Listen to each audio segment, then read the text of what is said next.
Bismillahirrahmanirrahim. Assalamualaikum warahmatullahi wabarakatuh. Bismillah, alhamdulillah, wassalatu wassalamu ala rasulillah wa ala alihi wa sahbihi wa mawalah amma ba'du. Pada kesempatan yang berbahagia ini, kita akan melanjutkan atau memperkuat kemarin terkait dengan terkait dengan kuantitatif, asosiatif, dan kuantitatif komparatif. Ada beberapa pandangan saya bahwa ini agak sedikit sulit begitu ya, terkait dengan memahami kuantitatif, asosiatif, dan komparatif. Mari kita bahas sedikit demi sedikit. Wabil khusus kita akan membahas dulu secara rinci terkait dengan konstelasi ya, konstelasi. Kenapa konstelasi itu penting? Konstelasi penelitian. Kenapa konstelasi itu penting? Karena melalui konstelasi inilah sebetulnya kita nanti akan mengerti, memahami bagaimana si rumusan masalah yang menjadi ruh penelitian itu dibuat. Contoh misalkan kita sekarang bahas dulu yang asosiatif atau yang memiliki hubungan satu sama lain. Contoh misalkan menggunakan tites ya. Menggunakan product moment. Maaf ya, kita gunakan product moment. Bukan tites. Kita gunakan product moment. Apa itu product moment? Product moment adalah product moment itu yang mencari pengaruh ya. Mencari pengaruh dari X kepada Y. Biasanya konstelasinya begini, X kepada Y. Karena ini konstelasi penelitian, maka harus ada simbol-simbolnya segi empat ini ya. Bukan bulat. Kalau bulat itu bukan simbol untuk regresi atau untuk penelitian. Jadi konstelasinya menggunakan persegi empat. Nah ini X kepada Y. Maka ketika begini rumusan konstelasi penelitiannya, maka pertanyaan penelitiannya cuma satu, yaitu X kepada Y gitu. X kepada Y artinya mau mencari pengaruh X kepada Y. Nah, ada beberapa istilah. Kalau misal ada beberapa istilah, pertama istilah pengaruh, yang kedua istilah hubungan, yang ketiga istilah determinasi ya, yang keempat istilahnya analisis determinasi. Sebetulnya sama-sama saja, itu akan berdampak saja kepada dampaknya itu hanya kepada satu, rumusan masalahnya, kedua hipotesis penelitiannya. Misalkan kalau Anda gunakan di sini menggunakan istilah pengaruh ya, pengaruh. Berarti karena ini Anda gunakan X berpengaruh kepada Y, maka pertanyaannya adalah apakah terdapat pengaruh. Nah, itu ya. Nah, apakah terdapat pengaruh? Nah, maka yang diteliti adalah terdapat ini. Berarti nanti di dalam hipotesis penelitian, karena pertanyaannya apakah terdapat pengaruh, maka hipotesisnya terserah Anda nanti sesuai dengan bab 2 nanti secara konseptual, apakah X itu berpengaruh terhadap Y? Tidak. Nah, maka nanti jawabannya bisa terdapat pengaruh atau tidak terdapat pengaruh. Nah, itu kalau menggunakan istilah pengaruh. Tetapi kalau Anda mau menggunakan istilahnya, misalkan Anda mau menggunakan istilah determinasi. Nah, biasanya determinasi itu dengan angka. Maka misal ya, Anda gunakan di sini X kepada Y. Ini biasanya kalau istilah determinasi ya, biasanya X kepada Y itu seberapa besar X berpengaruh kepada Y. Kalau sudah menggunakan seberapa besar, maka pertanyaan penelitiannya seberapa besar. Nah, gitu ya. Maka hipotesisnya bisa menggunakan misalkan kalau seberapa besar berarti determinasi X terhadap Y lebih dari 20%, lebih dari 15%, lebih dari 60%, lebih dari 50%, tergantung dari korelasi. Biasanya korelasi yang bagus itu ya biasanya lebih daripada 30%. Berarti ada pengaruh. Kalau kurang dari 30%, ada yang mengatakan 20, tergantung kriteria yang digunakan ya. Tergantung. Tapi misalkan taruhlah kita 30, maka harus lebih dari 30% kalau mau diterima hipotesisnya. Kalau ditolak berarti kurang dari 30%. Nah, itu menggunakan determinasi. Sama dengan analisis determinasi. Nah, kalau menggunakan istilah analisis determinasi itu lebih lengkap. Karena apa? Biasanya kalau menggunakan analisis, kalimat analisis biasanya menggunakan mixed method. Metodologi penelitian mixed method, yaitu metode campuran. Analisis determinasi. Nah, kalau dalam istilah lain, kalau biasanya kalau yang begini, pengaruh misalkan hubungan X dan Y dan pengaruhnya. Nah, itu ada hubungan, ada pengaruh hubungannya dengan menggunakan kualitatif, pengaruh menggunakan kuantitatif. Sama saja sebetulnya, cuman dalam konteks kuantitatif di sini yang determinasi, Anda menggunakan determinasi gitu ya. Nah, ini biasanya bisa menggunakan seberapa besar. Tetapi ada dua kemungkinan. Ketika Anda menggunakan X kepada Y, ini si tahan ini itu bisa positif, bisa negatif. Atau bisa kedua-duanya. Bisa positif, bisa negatif. Kalau menggunakan misalkan, kalau pengaruh ya, apakah terdapat pengaruh, tidak melihat apakah terdapat pengaruh positif atau apakah terdapat pengaruh negatif, maka Anda tidak lagi memperhatikan positif dan negatifnya. Tidak memperhatikan itu. Yang diperhatikan oleh Anda adalah hanya pengaruh. Berarti apa ada pengaruh? Ada pengaruh, sudah selesai. Dia tidak melihat positif ataupun negatif. Sehingga nanti dampaknya kalau tidak menggunakan positif dan negatif, dampaknya nanti ketika ke atas ke kesimpulan, bahkan ke rekomendasi, Anda akan bias kalau hanya ada pengaruh, selesai saja. Tetapi kalau misalnya ada pengaruh positif, artinya apa? Nanti ada berbanding, kalau positif itu berbanding lurus. Artinya begini, semakin misalkan penelitiannya itu pengaruh usia manusia dan usia mobil. Nah, gitu ya. Usia manusia. Semakin usianya tua, mobilnya semakin tua apa semakin muda? Nah, biasanya kalau sudah tua kan mapan. Berarti semakin muda, maka usia mobil semakin muda, gitu ya. Berarti berbanding terbalik. Berarti nanti kalau yang negatif itu berarti yang diakui. Harus berbanding terbalik, jangan berbanding positif. Nah, itu gunanya menggunakan positif atau negatif. Maka nanti berbanding lurus ya. Atau yang kedua, berbanding terbalik. Terbalik itu tadi kalau yang negatif. Sehingga nanti ketika menemukan angka hasil ya, angka hasil dari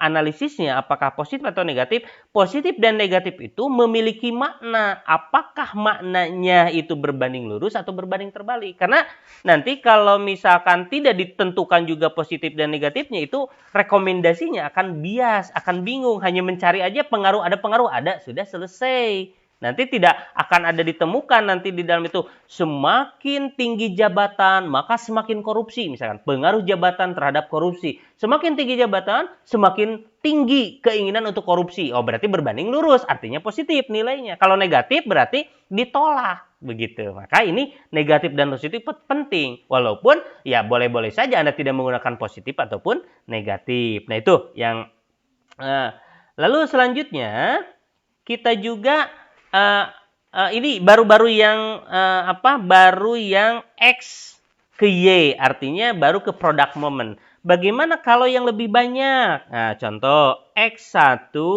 kepada X2. Nah, konstelasinya selalu begini. Biasa begini. Misalkan Anda gunakan regresi. Masih ingat kan regresi dan bedanya dengan analisis jalur? Kalau regresi itu X antar X tidak memiliki hubungan, tidak memiliki pengaruh, tidak ada kaitannya, jadi terlepas begitu. Tapi kalau yang path analisis X1 atau antar X-nya itu, antar endogennya itu memiliki hubungan atau secara konseptual memiliki hubungan.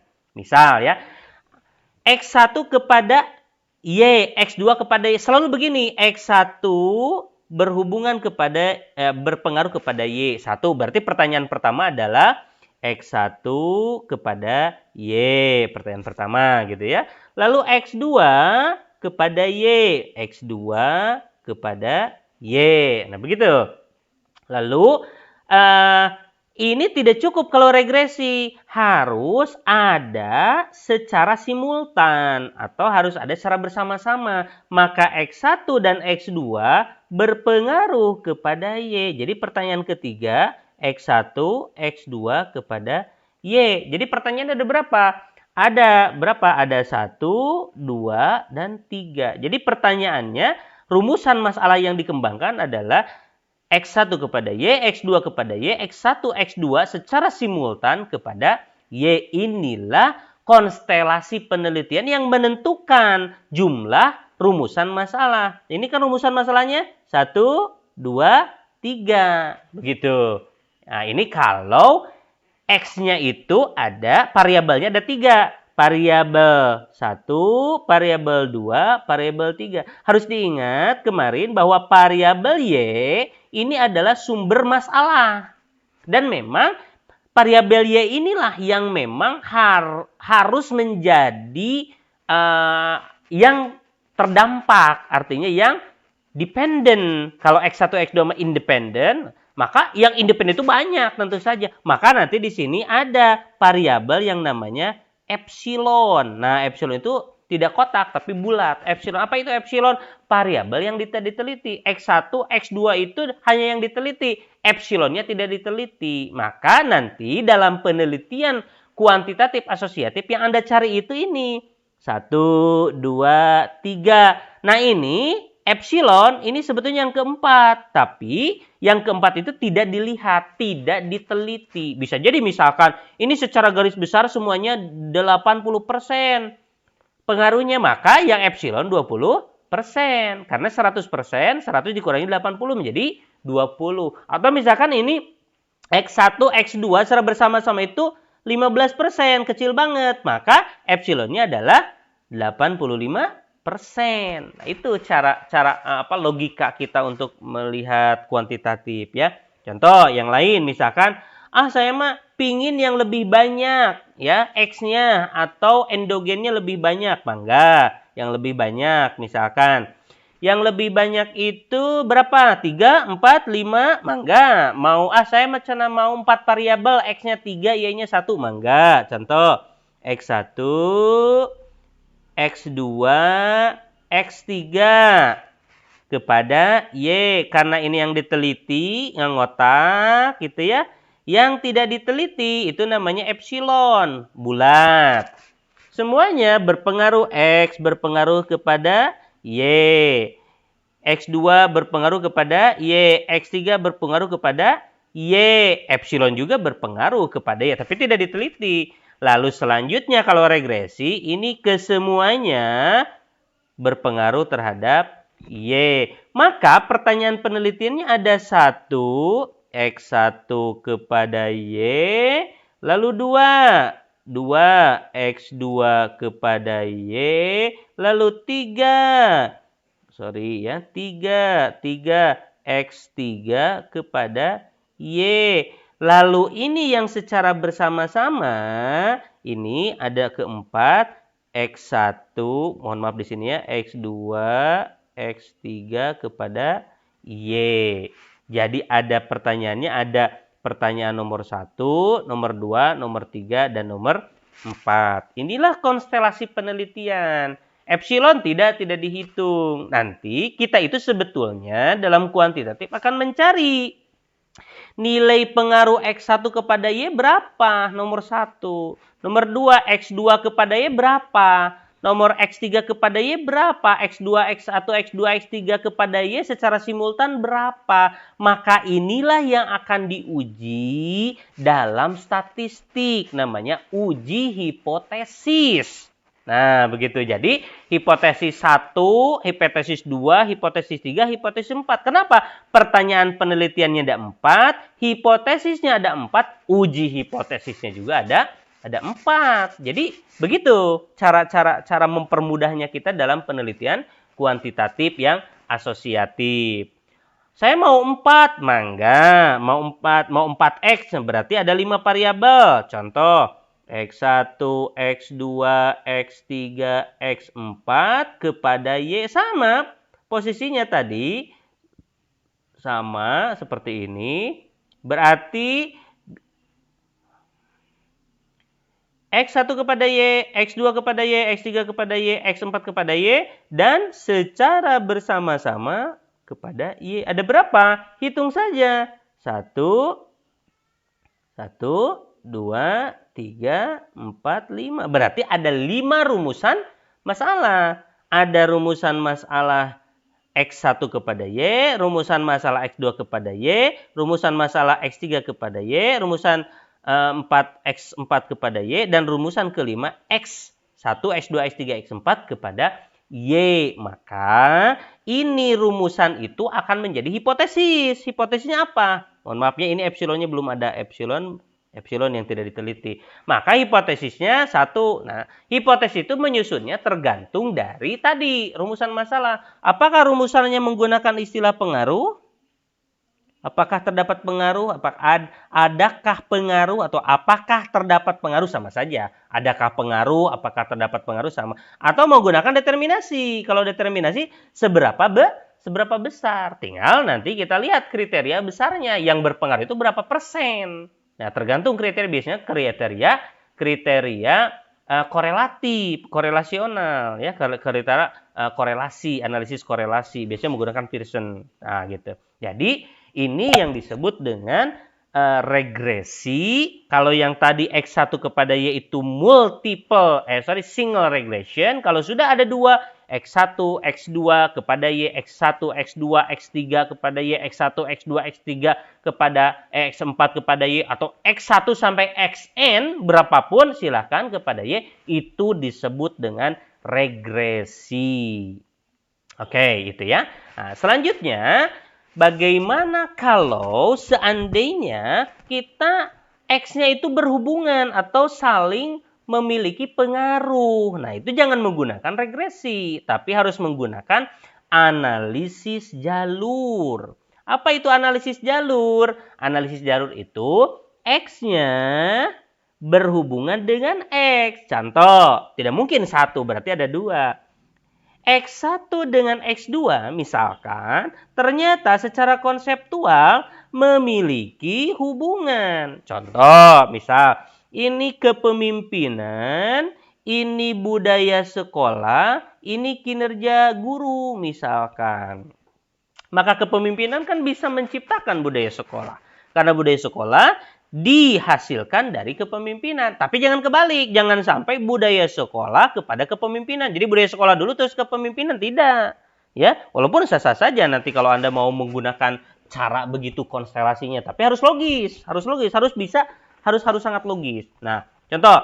Kepemimpinan itu berpengaruh kepada kinerja. Jelas. Budaya sekolah berpengaruh kepada jelas. Apakah ini bisa misalkan disatukan X1 dengan X2 secara bersama-sama kepada Y? Bisa? Bisa. Tetapi ada kesalahan metodologis. Nah, apa itu kesalahan metodologis? Secara metode, kalau hitung-hitungan kuantitatif itu sah-sah saja. Apapun bisa dihitung. Apapun bisa dimasukkan SPSS. Apapun bisa dihitung statistik. Tapi statistik tidak bermakna manakala hitungannya itu tidak menggunakan konsep-konsep yang sangat logis, konsep teoritis, konsep logis, ya sederhana sajalah. Ini kira-kira contoh ini, kepemimpinan berpengaruh nggak kepada budaya sekolah? Ya berpengaruh tuh. Kalau berpengaruh sudah dia memiliki pengaruh. Yang lebih jauhnya menggunakan teori ya bahwa kepemimpinan berpengaruh terhadap budaya sekolah. Cari penelitian yang sudah itu. Nah, jadi tidak lagi menggunakan X1, X2 kepada Y. Kenapa? Karena ini sudah X-nya atau endogennya itu saling berpengaruh atau independen. Variabelnya itu menjadi berpengaruh terhadap independen variabel yang lain. Maka ini X2 disebut itu intervening variable atau disebut moderating variable atau moderasi di tengah. Maka pertanyaannya nanti, apakah X1 berpengaruh kepada Y melalui X2? Nah, gitu. Pertanyaan penelitiannya. Tapi kita tidak menggunakan istilah itu dulu biar lebih mudah.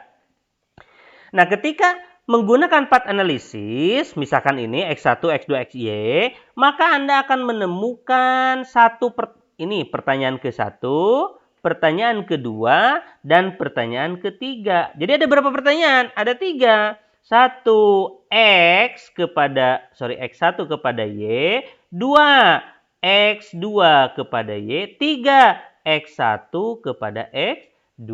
Mau di X1, X2 dulu mau enggak? Mau X1 kepada Y, X2 kepada Y juga mau enggak? Berarti ada 3 pertanyaan. X1, 2, dan 3. Sesuai dengan jalurnya. Jadi pertanyaannya, nah ini, karena ini menggunakan analisis jalur itu ada yang langsung, ada yang tidak langsung. Maka pertanyaannya adalah, misal menggunakan pengaruh, apakah terdapat pengaruh, nah ini kata kuncinya, langsung. Nah, ini kata kuncinya. Apakah terdapat pengaruh langsung X terhadap Y? Nah, gitu. Jadi ada kalimat langsung. Kalau menggunakan analisis jalur. Kalau yang tadi menggunakan positif atau negatif atau tanpa menggunakan apapun, kalau yang dua ya, yang dua jalur, yang dua two tails gitu ya. Tidak memperhatikan lagi positif dan negatifnya. Tapi kalau menggunakan menggunakan jalur, itu menggunakan kalimat langsung. Maka X1 dan X2 pertanyaannya adalah, apakah terdapat pengaruh langsung X1 terhadap terhadap X2? Apakah terdapat pengaruh langsung X1 terhadap Y? Apakah pengaruh ada langsungnya ya? Nah, maka dalam konstelasi penelitian dalam asosiatif menggunakan regresi ini sudah multiple regresi. Analisis jalur ini, maka Anda harus menggunakan kalimat langsung. Maka di hipotesisnya juga sama, menggunakan kata langsung. Misalkan, apakah terdapat pengaruh langsung? Maka hipotesisnya terdapat pengaruh langsung. Tapi kalau Anda misalnya secara teoritis, secara logis, tidak ada pengaruhnya, misalkan. Walaupun ini ada pengaruhnya, tapi Anda itu yakin 100% tidak ada pengaruhnya. Sudah hipotesisnya tidak terdapat pengaruh langsung. Nah, itu yang disebut dengan analisis jalur.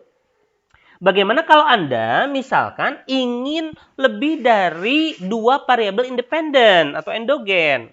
Seperti apa caranya? Nah, ini kan tadi X itu saling berhubungan. Maka misalkan X-nya 3.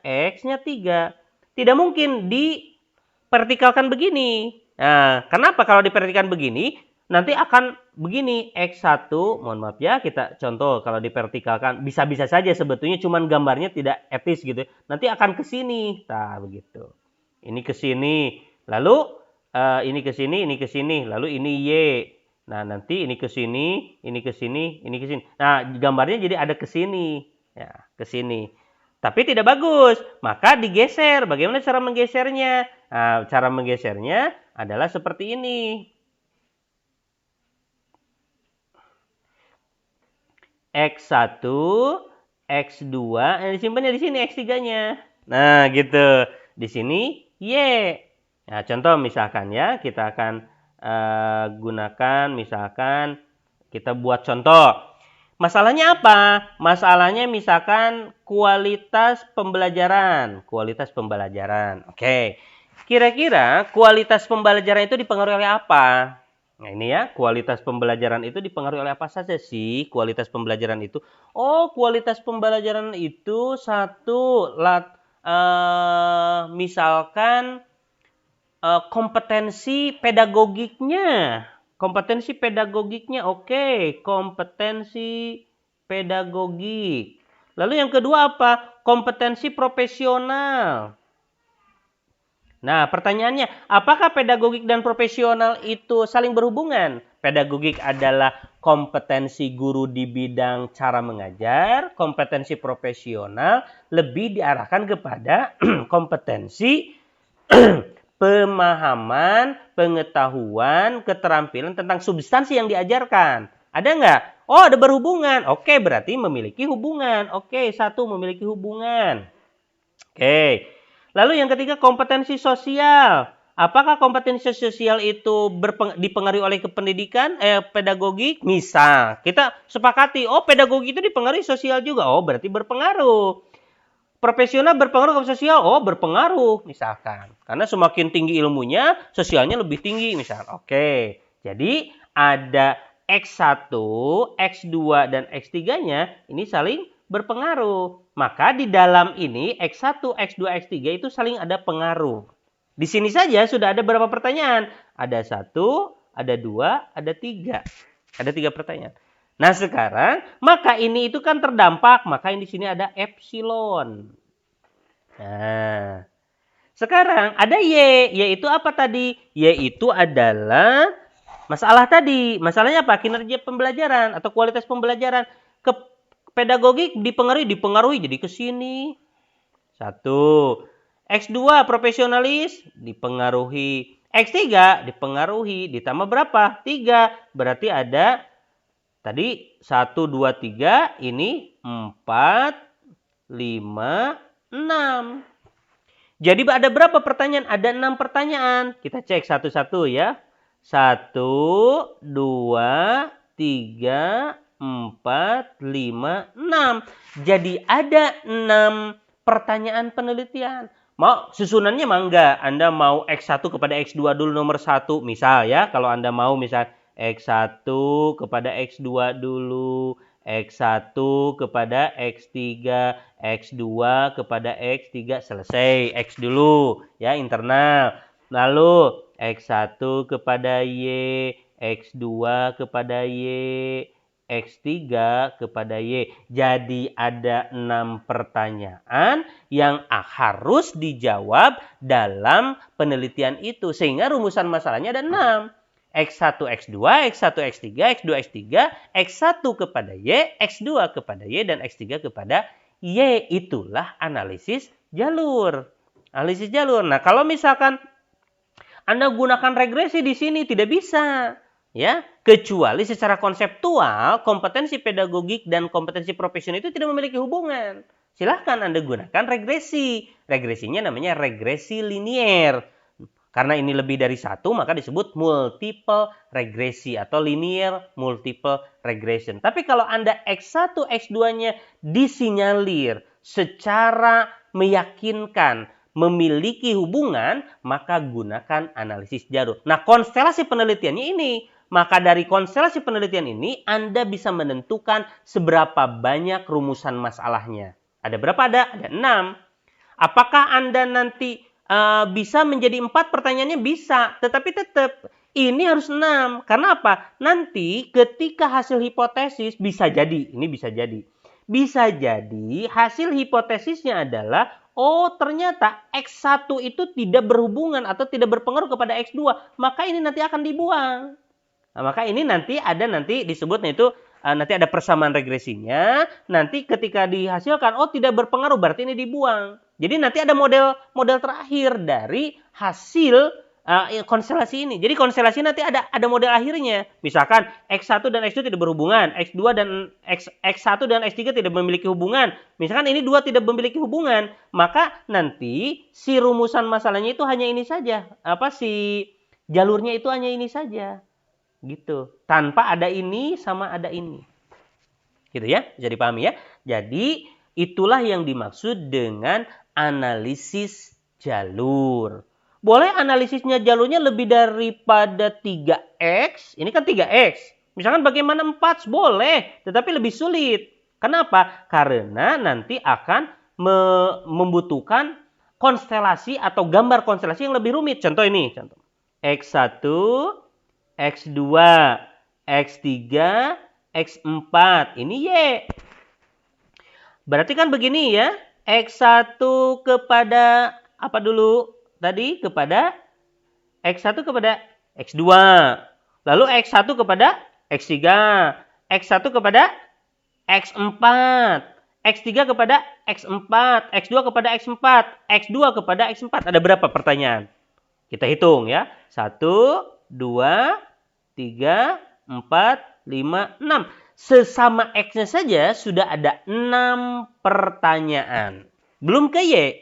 Sekarang ditambah lagi kepada Y. X1 kepada Y. X2 kepada Y. X4 kepada Y. X3 kepada Y. Berarti ada berapa? Hitung lagi. Tadi sudah ada 6 ya. Ditambah menjadi 6 tadi. 7, 8, 9, 10. Berarti ada 10 pertanyaan penelitian. Hitung lagi ya. Satu-satu ya. Ini yang dengan warna merah.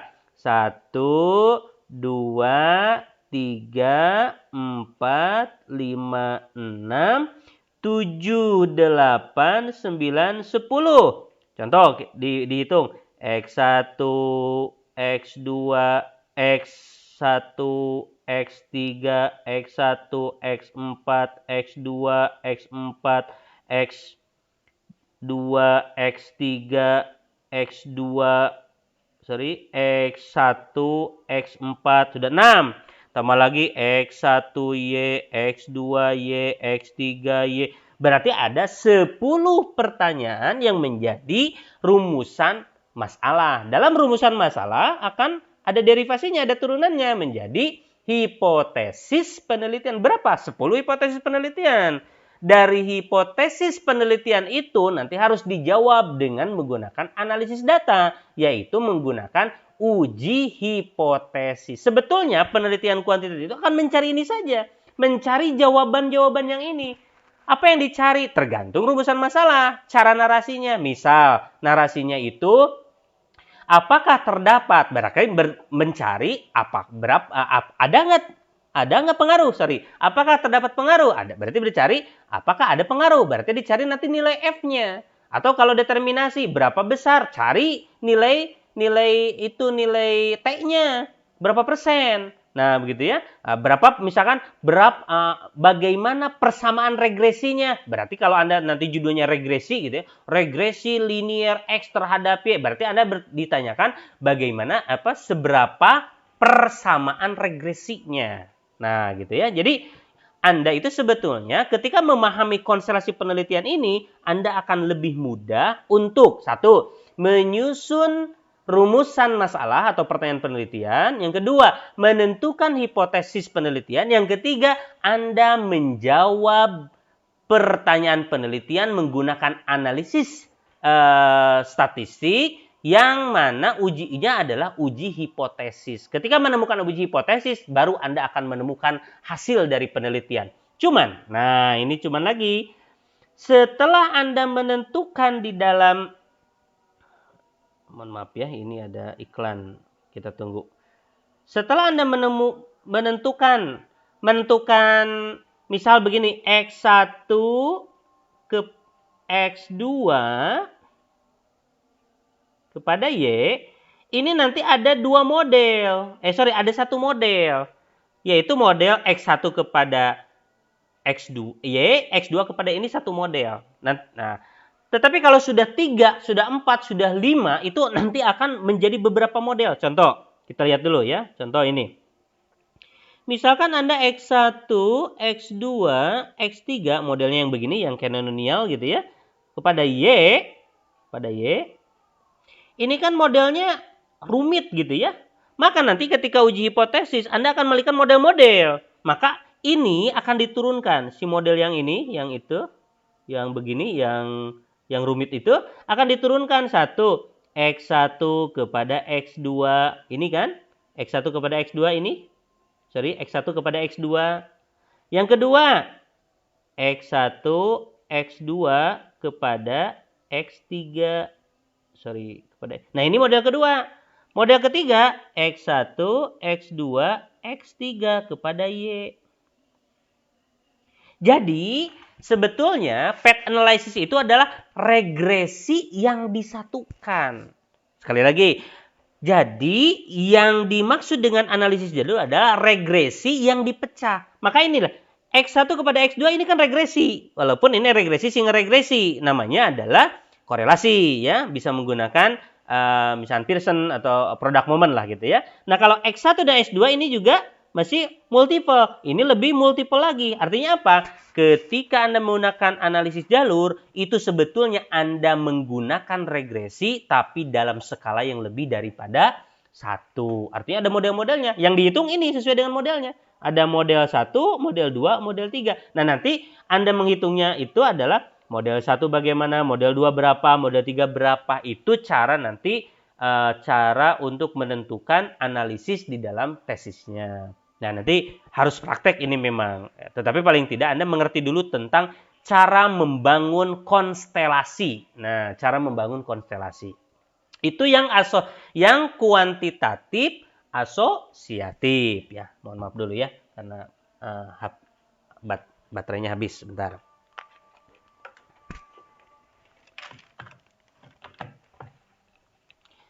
Lalu bagaimana yang menggunakan komparatif? Nah, dalam video sebelumnya juga sudah pernah ya, yang kuantitatif. Sekarang yang komparatif.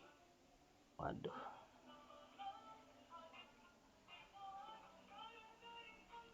Nah, yang komparatif, nah ini ya, yang komparatif itu satu.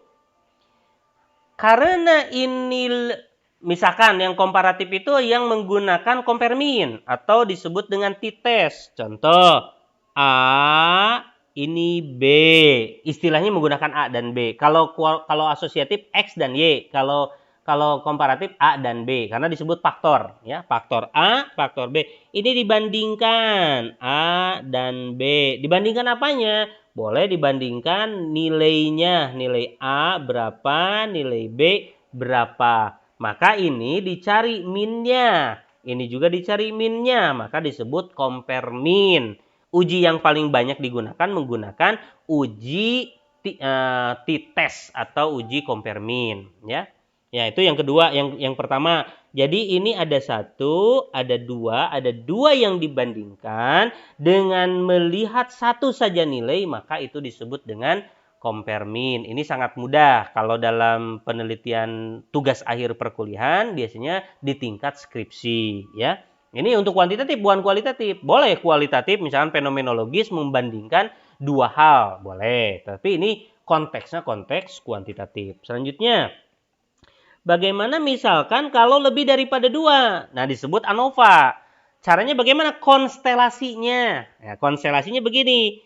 Anda harus buat kotak. Kalau tadi kan banyak panah ya. Ini mau kotak. Satu, Anda harus tentukan. Ini faktornya. Faktornya apa? Misalkan metodologi. Nah, apa saja yang dibangun? Tentu saja karena ini ANOVA.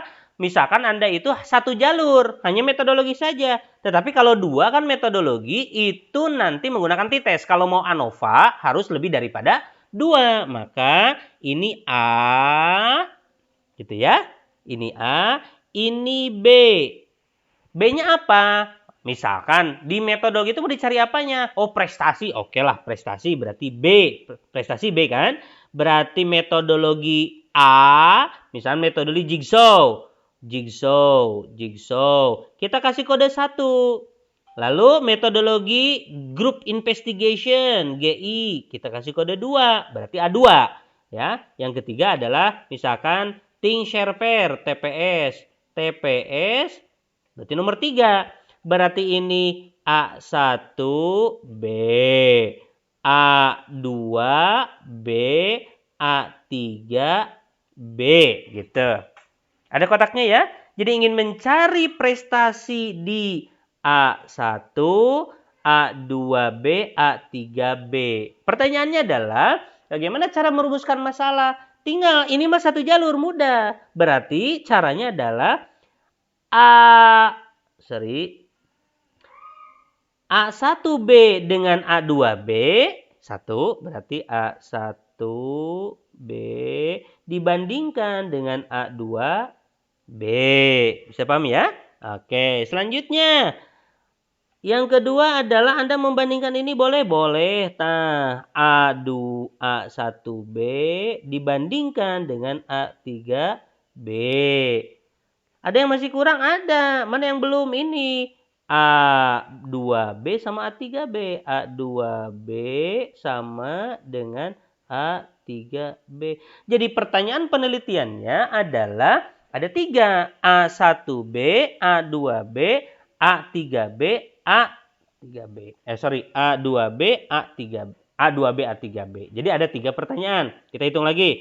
Nomor 1, nomor 2, nomor 3. Jadi rumusan masalahnya adalah ini kalimatnya.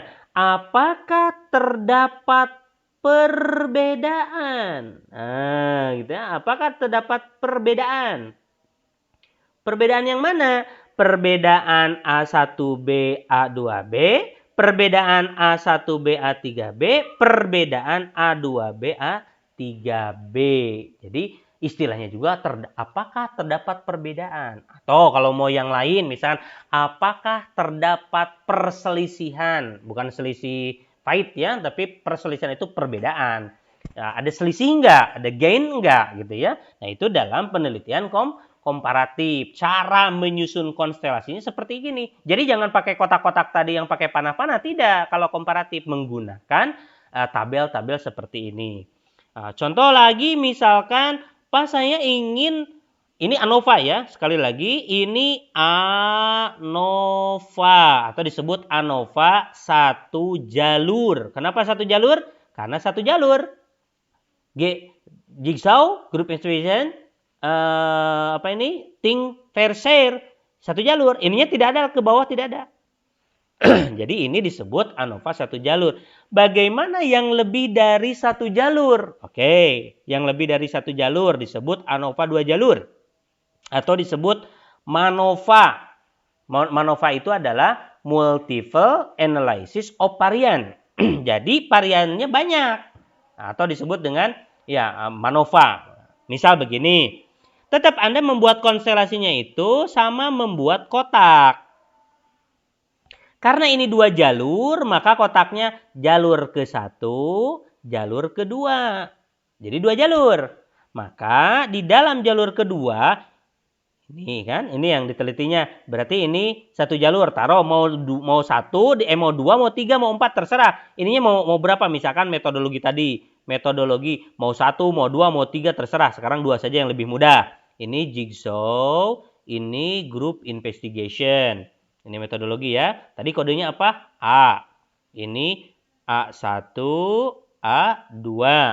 Ini dua jalur. Tadi mah prestasi. Sekarang Anda mau dibandingkan lagi apa? Misalkan negeri dan swasta. Kan negeri dan swasta pasti bisa dibedakan. Jadi bagaimana jigsaw di negeri, bagaimana jigsaw swasta. Berarti apa namanya? Status. Oh, berarti ada status sekolah. Ada status sekolah di sini. Status sekolah. Ini mah metodologi, ini status sekolah. Maka di sini menjadi B, ini B1, sekolah negeri. Ini misalkan swasta, B2.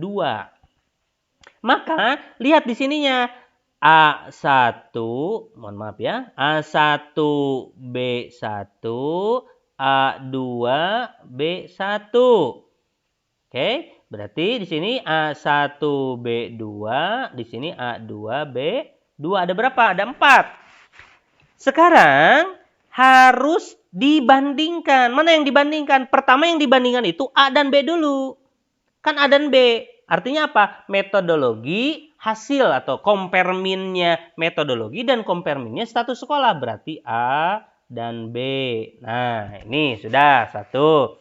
Yang kedua, A1, B1. Kita vertikal ke A2, B1. Jadi ke sini dulu.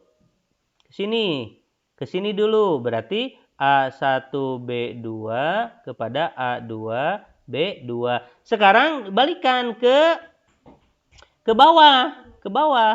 Ke bawah. Jadi A1B1 dengan A1B2, A2B1, A2B2. Ada berapa? Hitung saja.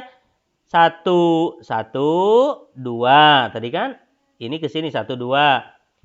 3 ke bawah. 3, 4. Berarti ada 4. Ditambah ini yang utama. Berarti ada 5.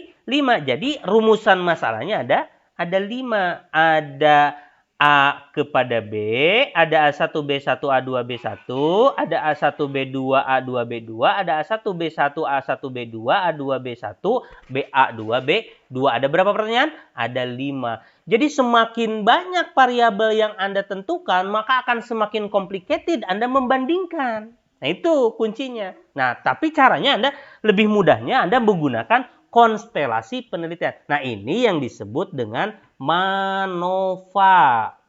MANOVA itu multiple analysis of varian. Nah, itu yang dimaksud dengan konstelasi. Jadi, konstelasi penelitian ini membantu Anda untuk merumuskan masalah, membuat hipotesis, juga nanti Anda harus menguji hipotesis. Apa saja yang diuji dan seterusnya. Itu saja mungkin perkuliahan kali ini, yang mana Anda dibekali barusan itu terkait dengan membuat konstelasi penelitian yang kuantitatif asosiatif, baik itu yang product moment, Pearson, ataupun yang regresi linier, yang single ataupun yang multiple, ataupun yang yang analisis jalur yang 3 variabel, ada yang 2 variabel, ada yang 4 variabel. Lalu yang kedua, kuantitatif komparatif dengan menggunakan t-test, dengan menggunakan ANOVA, sekaligus dengan menggunakan MANOVA. Itu konstelasi itu, Anda bisa konstelasi itu nanti sebetulnya tujuan utamanya adalah Anda nanti akan mempermudah untuk menentukan rumusan masalah. Beberapa narasi rumusan masalah bisa digunakan seperti istilah pengaruh, adakah pengaruh, apakah terdapat pengaruh. Nanti ada positif, ada negatif, ada langsung atau tidak langsung. Atau kalau dalam komparatif, apakah terdapat perbedaan, seberapa besar perbedaan, dan seterusnya. Itu adalah narasi-narasi yang khusus dalam penelitian kuantitatif, baik asosiatif ataupun komparatif. Itu saja mungkin yang bisa saya sampaikan. Terima kasih. Silahkan Anda komentar di kelas, lalu Anda bikin pertanyaan membuat kehadiran Anda, tanda kehadiran Anda. Terima kasih. Wassalamualaikum warahmatullahi wabarakatuh.